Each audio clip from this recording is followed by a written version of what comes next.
প্রিয় শিক্ষার্থীরা, high school English চ্যানেলের আরেকটি ক্লাসে সবাইকে স্বাগতম। আজকে আমরা কানেক্টর সম্পর্কে আলোচনা করব। এই ভিডিওটি শুরু থেকে শেষ পর্যন্ত দেখলে তোমরা কানেক্টরের খুব গুরুত্বপূর্ণ 5টি নিয়ম সম্পর্কে জানতে পারবে। পাশাপাশি চট্টগ্রাম বোর্ড 2025 সালের কানেক্টরের উপর যে প্রশ্নটি এসেছিল সেটিও তোমাদের প্র্যাকটিস করা হয়ে যাবে। চলো তবে শুরু করা যাক।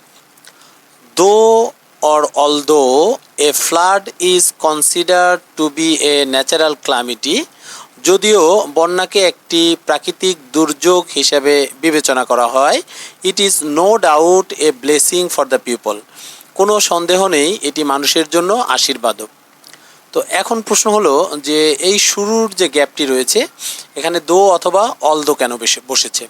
তাহলে চলো আমরা দো অথবা অলদো ব্যবহারের নিয়মটি একটু দেখে নিই। দো অথবা অলদো শব্দের অর্থ যদিও, বন্যার একটি নেতিবাচক দিক প্রাকৃতিক দুর্যোগ এবং একটি ইতিবাচক দিক মানুষের জন্য আশীর্বাদ। এই দুটি পরস্পর বিরোধী ভাবকে একসাথে প্রকাশ করতে বাক্যের শুরুতে দো বা অলদো বসেছে। তাহলে আমরা জানলাম দুটি পরস্পর বিরোধী ভাবকে, আমি আবার বলছি, দুটি পরস্পর বিরোধী ভাবকে একসাথে প্রকাশ করতে দো অলদো ব্যবহার হয়। বন্যাকে একটি প্রাকৃতিক দুর্যোগ হিসেবে বিবেচনা করা হলেও এটি নিঃসন্দেহে মানুষের জন্য একটি আশীর্বাদ। এখানে পরস্পর বিরোধী দুটি ভাব রয়েছে, তাই এই সেন্টেন্সটিতে আমরা দো অলদো ব্যবহার করেছি। তাহলে আমরা পরের সেন্টেন্সটিতে চলে যাই। It is considered to be a blessing in the sense that, এই অর্থে এটিকে আশীর্বাদ বিবেচনা করা হয়। It makes the soil alluvial, এটি মাটিকে উর্বর করে। ওকে, এখন প্রশ্ন হলো এখানে দ্যাট কানেক্টরটি কেন বসেছে। তাহলে চলো আমরা দ্যাট ব্যবহারের নিয়মটি একটু দেখে আসি।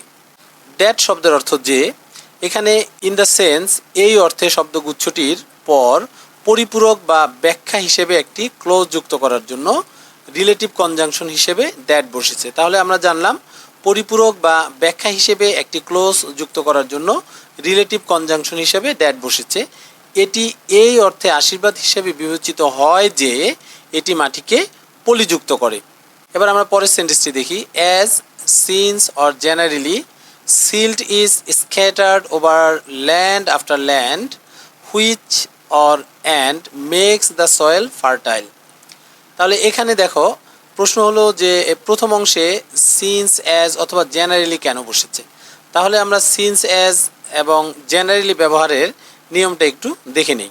অ্যাজ এবং সিন্স শব্দের অর্থ যেহেতু এবং জেনারেলি শব্দের অর্থ সাধারণত।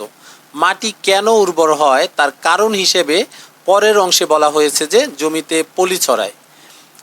এই কারণ নির্দেশ করতে বাক্যের শুরুতে অ্যাজ বা সিন্স বসেছে। তাহলে আমরা জানলাম কারণ নির্দেশ করার জন্য বাক্যের শুরুতে কি বসাতে হয়, অ্যাজ বা সিন্স ব্যবহার করতে হয়। ওকে, আর সাধারণ অবস্থা বোঝাতে জেনারেলি ব্যবহার করা হয়। যেহেতু একের পর এক জমিতে পলি ছড়িয়ে পড়ছে, যেহেতু একের পর এক জমিতে পলি ছড়িয়ে পড়ছে, তাই একে আমরা কি একটি আশীর্বাদ হিসেবে দেখছি।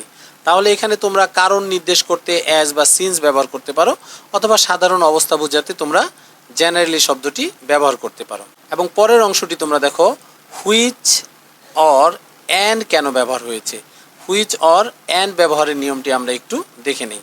হুইচ শব্দের অর্থ যা, অ্যান্ড শব্দের অর্থ এবং। পূর্ববর্তী অংশ অর্থাৎ পলি মাটি ছড়িয়ে পড়ার ফলাফল হিসেবে এটি মাটিকে উর্বর করে। এই অতিরিক্ত তথ্য বা সম্পর্ক প্রকাশ করতে রিলেটিভ প্রোনাউন হিসেবে হুইচ অথবা দুটি কাজের ধারাবাহিকতা বোঝাতে অ্যান্ড বসেছে। ওকে, যা মাটিকে উর্বর করে তোলে অথবা এবং মাটিকে উর্বর করে তোলে। পরের সেন্টেন্সটি আমরা দেখি। So it can be said that, তাই এটি বলা যেতে পারে, the flood has both constructive and destructive sides, বন্যার ধ্বংসাত্মক এবং গঠনমূলক দুটি দিকেই রয়েছে। এখানে প্রশ্ন হলো বোথ কেন বসেছে। তাহলে চলো আমরা বোথ ব্যবহারের নিয়মটি একটু দেখে নিই। বোথ শব্দের অর্থ উভয়ই। বাক্যের শেষে কনস্ট্রাকটিভ গঠনমূলক এবং ডিস্ট্রাকটিভ ধ্বংসাত্মক এই দুটি বিপরীতধর্মী দিককে একসাথে বোঝানো হয়েছে। অ্যান্ড যুক্ত দুটি গুণের পূর্বে জোর দিতে বোথ বসে। তাহলে আমরা জানলাম অ্যান্ড যুক্ত দুটি গুণের পূর্বে জোর দেওয়া বোঝাতে বোধ ব্যবহার করতে হয়। তাই বলা যায় যে বন্যার গঠনমূলক এবং ধ্বংসাত্মক উভয় দিকেই রয়েছে। আশা করি চট্টগ্রাম বোর্ড 2025 সালের এই প্রশ্নের 5টি কানেক্টরের 5টি নিয়ম তোমরা সুন্দরভাবে বুঝতে পেরেছো। তাহলে এই 5টি নিয়মকে আমরা আরেকবার রিভিউ করি।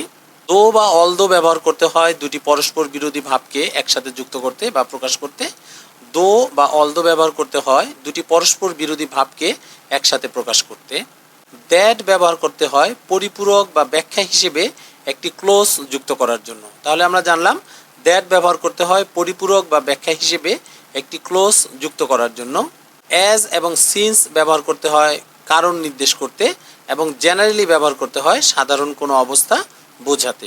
হুইচ অর অ্যান্ড ব্যবহার করতে হয় অতিরিক্ত তথ্য বা সম্পর্ক প্রকাশ করতে। অতিরিক্ত তথ্য বা সম্পর্ক প্রকাশ করতে আমরা হুইচ অথবা অ্যান্ড ব্যবহার করি। বোথ ব্যবহার করতে হয় অ্যান্ড যুক্ত দুটি গুণের পূর্বে জোর প্রদান করতে আমরা বোথ ব্যবহার করি। অ্যান্ড যুক্ত দুটি গুণের পূর্বে জোর দিতে আমরা কি ব্যবহার করব? বোথ ব্যবহার করব। তো এই ছিল আজকের ক্লাস। আশা করি তোমরা বিষয়টি বুঝতে পেরেছো।